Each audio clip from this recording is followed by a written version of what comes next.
Throwdown! This week, our demo athlete is Zach Z. Throwdown 289 is, for total time, 400-meter run, 30 chest-to-bar pull-ups, 15 snatches. You're going to rest 3 minutes and then reverse the order. 15 snatches, 30 chest-to-bar pull-ups, and a 400-meter run. 2, 1, go, and we're off. We got a 400-meter.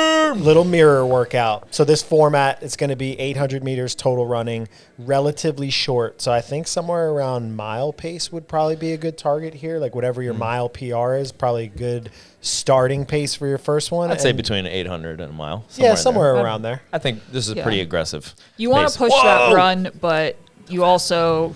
It's going to depend on your chest-to-bar capacity and your barbell cycling capacity. If you know that you can just blaze through the chest-to-bars and the barbell, then you have to be tough on the run. Yeah. I think most people's probably going to be anywhere from a minute 15 to a minute 45-ish for the total 400s. So, yep. So here is 116. So wow, you saw the future.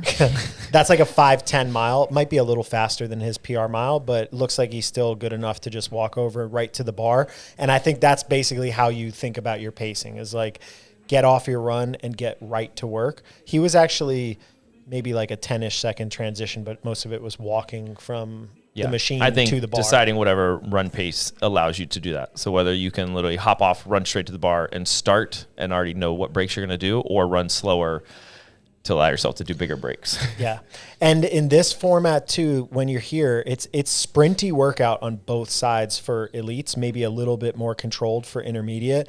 But if you're going to go unbroken here or big sets on the chest to bars, you need to make sure that you can also then keep the speed and power up on the barbell, not basically go unbroken and then need a 30-second rest and do slow singles on the bar. So each component, I think, is really important there. Yeah, I think taking a break on chest to bar is not a terrible idea on this first set, even if you are a pretty high-level athlete, because a quick drop on chest to bar, I think, is going to lead into shorter breaks on barbell, and if you can cut out one more set on barbell, it kind of evens it out. Yeah. So I think one other thing I would do too from here is go straight to the ground, not go to the pause to the hip, because I feel like that blows up the grip. I feel like more with the doom doom, like the bang bang to go down, bang bang. Yeah, the little bang bang technique. Right. We don't know what Travis said, but it was good advice. Yeah. So he did I think 5-5 unbroken here with his little bang bang technique. I think I'd probably recommend. We're on to something here. Yeah. He might have saved more net time by doing a break in the chest to bars and then trying to go unbroken here or go 8-7 here, because the break's just going to be longer with the barbell. But 309 is still pretty blazing fast. Well done. Yeah. 3 sets on the chest, or 3 sets on the bar, and 1 set on the chest to bar, and a 115 run. That's pretty solid. It was. 3-minute rest. So during that 3-minute rest, We got some little clamshells from Bryn there. Old Jane Fonda's. So we should start at 609. Yep. Right away. Oh, and he's down to singles on the changes back the end. So this is kind of what you said, Mia, that you think maybe the strategy for the front half and the back half would be different with the barbell. yeah, because you end with the barbell, then obviously you get a rest, versus you're going barbell into chest to bar. I don't know singles, if you have to do singles, you have to do singles, but at this weight, I think trying to eliminate that as much as possible is probably a good thing. If you could do like 3s or 4s. I agree with Travis, getting rid of the bang bang and practicing going straight down to the ground, which if you've never done before, you're probably not going to be able to do it in this workout, but something to practice in training. But it does make it way smoother. And I think being able to use 115 can allow you to almost like muscle snatch it to a degree and kind of save the grip. But I think the back half maybe going more of a 8-7 and then maybe like 15-15, something like that. And also, your score here is your cumulative score. It's not scored as 2 separate workouts. So it's something to take into consideration. Like, he's already been a minute 10 overall just on this component. If he runs at the same pace as the other one, he's already at 2 minutes and 30-ish seconds just on the run plus the snatches.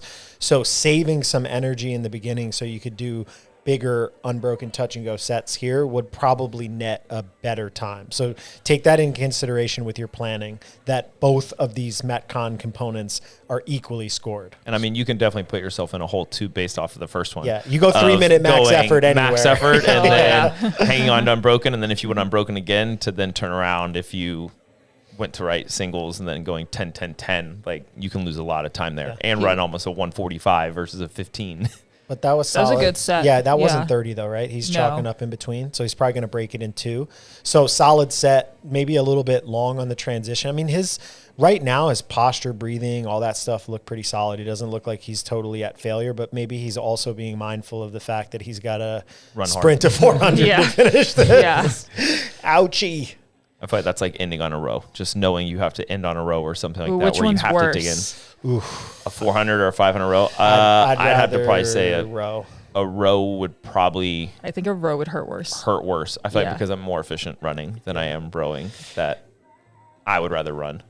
All right, so 840 to get on here. He was 115 to finish. So let's see what his sustainability would be like. It would be 955 would be if he ran at the same pace that he did in the front half of the workout. Most likely you won't. Your second one will probably be a little slower because you're doing it fatigued at the end of the whole workout. But just as a guidepost, they should be kind of close together. It shouldn't be like one's a 115 and one's a 140 or right. something And like you do that. have a sprint finish that you can take on this to make up a little bit of time versus the first 400. So definitely be tough there. Once you get past that 200 mark, you don't necessarily have to start sprinting right away, but I like to think of like gradually increasing my pace every 25 meters or 50 meters once I clear the halfway point of a final run. Yeah, so he's at looks like 370 something meters at the 955. So he's almost there. He's almost 400 right there. 120. So it's only 5 seconds slower in his second 400 than the first. I'd say that's pretty good pacing. Yeah, that's solid. Really the only thing that maybe like on a repeat I'd probably critique is that second set of barbell, trying to just maintain bigger sets instead of singles. But overall, very well executed. Great job, Zach. Way to go. How was it? Good beat. Just gotta be ready for the tail end. Running's easy. It's all great. Any advice for the people at home? Be smart with your brakes. Brake sooner than you need to. 3 minutes. Seems like a lot, but once your grip's engaged, you gotta think smart.